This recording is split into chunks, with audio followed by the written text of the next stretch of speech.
ஜோதிடத்தை நாடி வந்த அன்பு நேயர்களுக்கு வணக்கமுங்க.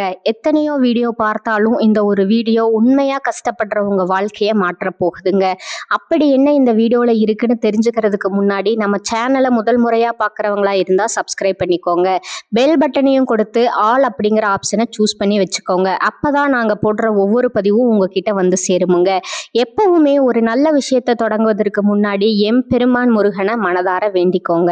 நீங்களும் நான் சொல்ற மந்திரத்தை சொல்லிக்கிட்டு கமெண்ட் பாக்ஸ்ல ஒரு கமெண்ட் பண்ணிடுங்க. ஓம் முருகா சரணம், ஓம் முருகா சரணம், ஓம் முருகா சரணம். வணக்கமுங்க. பொதுவாகவே இந்த ரிஷபராசிக்காரங்களை பத்தி சொல்லணும்னா இவங்க எவ்வளவுதான் மாறி மாறி உழைச்சாலும் ஓயாம உழைச்சாலும் அதுக்கு ஏத்த ஒரு அங்கீகாரமோ மதிப்போ கிடைக்காத ராசியா தாங்க இவங்க இருக்காங்க. பல நேரங்கள்ல என்னடா இது நமக்கு ஒரு மதிப்பு கூட இல்லையா அப்படின்னு நினைக்கிற நிலைமை இருந்தாலும் பரவாயில்ல, பாசத்துக்கும் நேசத்துக்கும் கட்டுப்பட்டு தங்களுக்குள்ள இருக்கக்கூடிய அத்தனை துன்பத்தையும் கஷ்டத்தையும் வெளிக்காட்டிக்காம மறைச்சுக்குவாங்க. சில நேரங்கள்ல அசிங்கத்தையும் அவமானத்தையும் கூட சந்திக்க நேரிடுங்க.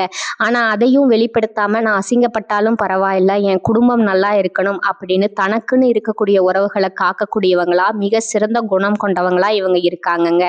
இவ்வளவு அருமையான தங்கமான நற்குணங்களை கொண்ட ரிஷபராசி அன்பர்களே, எல்லாரும் நலமாயிருக்கீங்களா? ஏங்கம்மா நீங்க வேற எங்களை பார்த்து இப்படி ஒரு கேள்வியை கேட்குறீங்களே, எங்களை பார்த்தா இப்ப நலமா இருக்கிற மாதிரியா தெரியுது. எங்க வாழ்க்கையில ஒவ்வொரு நாளும் ஒவ்வொரு நிமிஷமும் பலவிதமான பிரச்சனைகளை எதிர்கொண்டு போராடி வாழ்ந்துட்டு இருக்கோம். நாங்களே ஏண்டா பிறந்தோம் அப்படின்னு கஷ்டப்பட்டுட்டு இருக்கோம். இந்த நிலைமையில எங்களை பார்த்து நலமா இருக்கீங்களான்னு ஒரு கேள்வி நீங்க கேட்டீங்களே அப்படின்னு நீங்க கலங்கி கண்ணீர் விடுறது எனக்கு நல்லாவே புரியுதுங்க. உங்க மனக்குமுறல் எனக்கு கேக்குதுங்க. ஆனா கலங்காதீங்க ரிஷபராசிக்காரர்களே, இனி வரக்கூடிய காலங்கள்ல உங்க வாழ்க்கையில இருக்கக்கூடிய இந்த இக்கட்டான சூழ்நிலை எல்லாமே வெயிலை கண்ட பனித்துளி போல ஒரு காணல் நீரா மறைய போகுதுங்க. உங்களுடைய நீண்ட நாள் கனவுகள் ஆசைகள் எல்லாமே ஒவ்வொன்றா நிறைவேற போகுதுங்க. குறிப்பா திருமணமாகாம ரொம்ப நாளா காத்துக்கிட்டு இருக்கிறவங்களுக்கு அந்த திருமண தடை முற்றிலுமா நீங்கி கெட்டி மேளம் கொட்ட போகுதுங்க. அதே போல வீட்டுல ஒரு மழலை சத்தம் கேட்காதா அப்படின்னு ஏங்கிட்டு இருந்த குழந்தை பாக்கியம் இல்லாதவர்களுக்கு அழகான குழந்தை பாக்கியம் கிடைக்க போகுதுங்க. அது மட்டும் இல்லாம இது நாள் வரைக்கும் உங்களை வேண்டாம் அப்படின்னு சொல்லி உதறி தள்ளிட்டு போன சொந்த பந்தங்கள் இருக்காங்க இல்லையா, அவங்க எல்லாருமே இனி வரக்கூடிய காலங்கள்ல உங்க அருமை பெருமைகளை புரிஞ்சுக்கிட்டு உங்களை தேடி உங்க வீடு தேடி வரப்போறாங்கங்க. உங்களுடைய உடல்நிலை முன்ன விட ரொம்பவே ஆரோக்கியமா தெம்பா இருக்க போகுதுங்க. உங்க கையில பணப்புழக்கம் தாராளமா அதிக லெவல்ல இருக்க போகுதுங்க. மொத்தத்துல சொல்லணும்னா உங்க வாழ்க்கையை நீங்க ஆச்சரியப்படுற அளவுக்கு ஒரு அருமையான வாழ்க்கையா மாறப்போகுதுங்க. சரிங்க, ரிஷபராசிக்கார நேயர்களே, இந்த மாதம் கிரகநிலை எப்படி இருக்குன்னு கொஞ்சம் விரிவா பார்க்கலாங்களா? உங்க ராசியில சந்திர பகவான் இருக்கிறாருங்க. வாக்கு மற்றும் குடும்பஸ்தானத்துல குரு பகவான் அமர்ந்திருக்கிறாருங்க. சுகஸ்தானத்துல ஞானக்காரகன் கேது பகவான் இருக்கிறாங்கங்க. கொஞ்சம் கவனிக்க வேண்டிய விஷயம் என்னன்னா, அஷ்டமஸ்தானத்துல சூரிய பகவானும் புதன் பகவானும் சுக்கிர பகவானும் கூடவே செவ்வாய் பகவானும் சேர்ந்திருக்கிறாங்கங்க. தொழில் ஸ்தானத்துல கர்மகாரகன் சனி பகவானும் ராகு பகவானும் இருக்கிறாங்கங்க.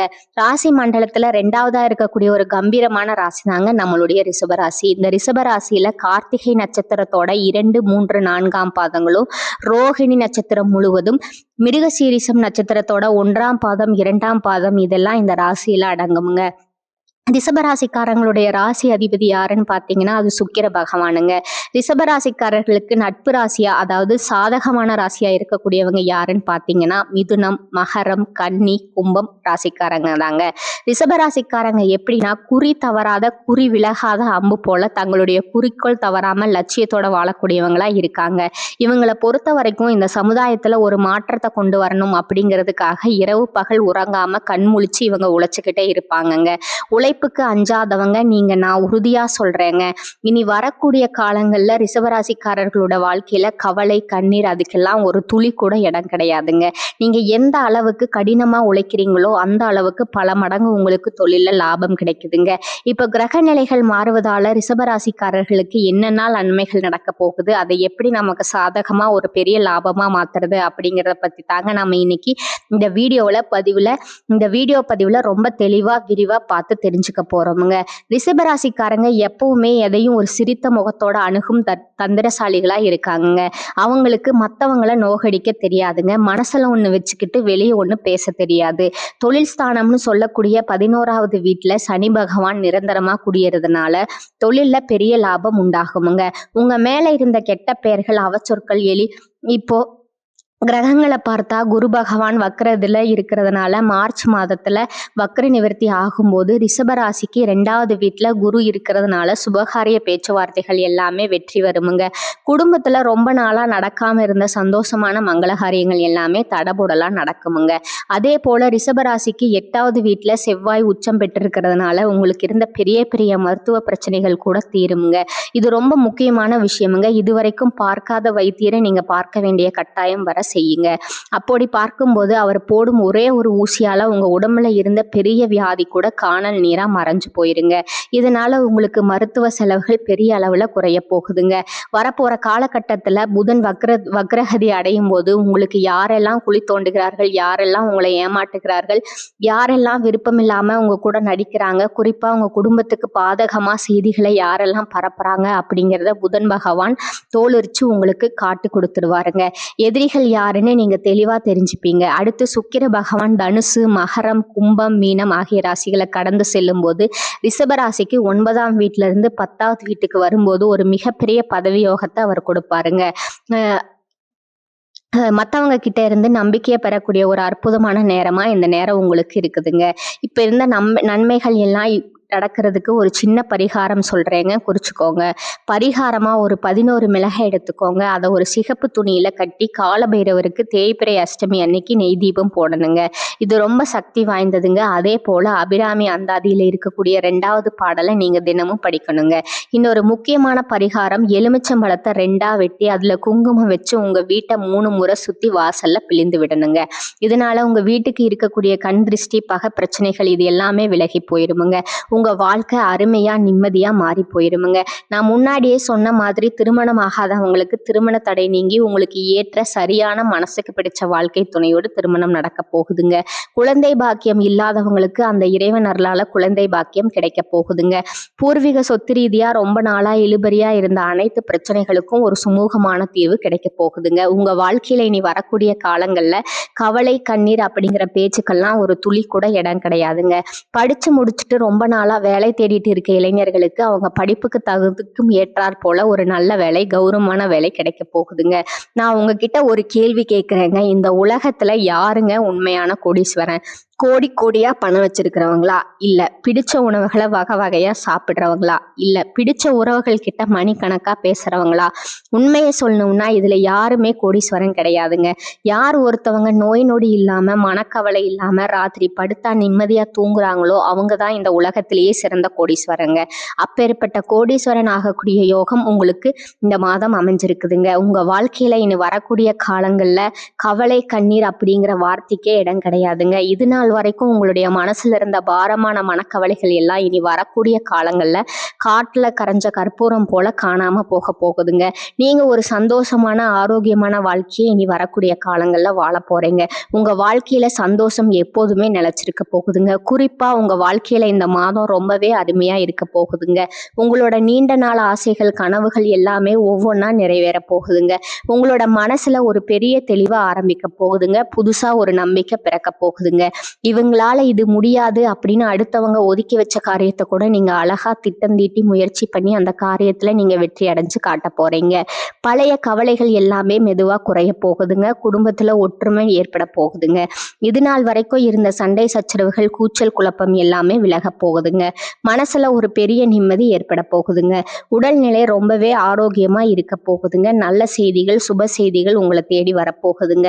பாதியில தடைப்பட்ட வேலைகள் எல்லாம் இப்ப விறுவிறுன்னு நடக்க போகுதுங்க. பொருளாதார நிலை, அதாவது தனவரவு மெதுவா உயர போகுதுங்க. உங்ககிட்ட சேமிப்பு செய்யணும் அப்படிங்கிற எண்ணம் வரப்போகுதுங்க. நீண்ட நாளா இருந்த உடல் சோர்வு குறைய போகுது. உங்களுடைய உறக்கம் சீராக இருக்க போகுதுங்க. நல்ல மனிதர்களுடைய நட்பு, நல்லவர்களுடைய சகவாசம் உங்களை தேடி வரப்போகுதுங்க. சமூகத்துல உங்களுடைய மதிப்பும் மரியாதையும் உயரப்போகுதுங்க.